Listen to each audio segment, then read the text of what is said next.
بسم اللہ الرحمن الرحیم۔ السلام علیکم۔ آپ دیکھ رہے ہیں یوٹیوب چینل عام سی باتیں۔ سینئر صحافی سمیع ابراہیم صاحب نے بتا دیا ہے کہ تحریک لبیک سے کیسے پابندی ختم ہوگی۔ اس ویڈیو میں ہم اسی کے متعلق بات کریں گے۔ ویڈیو شروع کرنے سے پہلے اگر آپ نے ابھی تک ہمارے چینل کو سبسکرائب نہیں کیا تو سبسکرائب کر لیں، اور اگر آپ کو یہ ویڈیو اچھی لگے تو اسے لائک اور شیئر ضرور کریں۔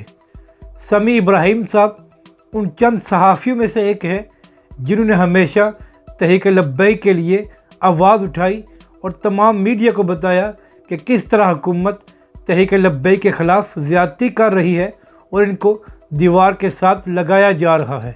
تو کل سمیع ابراہیم صاحب نے اپنی ایک ویڈیو میں بتایا ہے کہ اگر حکومت عدالت گئی اور کہا کہ تحریک لبیک کو کالعدم قرار دیا جائے، اور اگر عدالت نے قانون کے مطابق فیصلہ دیا اور نظریہ ضرورت درپیش نہ آیا تو کوئی وجہ نہیں کہ تحریک لبیک سے پابندی ہٹ جائے گی عدالت میں۔ تو دیکھتے ہیں کہ اب حکومت کب تک تحریک لبیک کے خلاف عدالت میں جاتی ہے اور تحریک لبیک کو موقع ملتا ہے دلائل دے کر اپنی اس پابندی کو ختم کرانے کا۔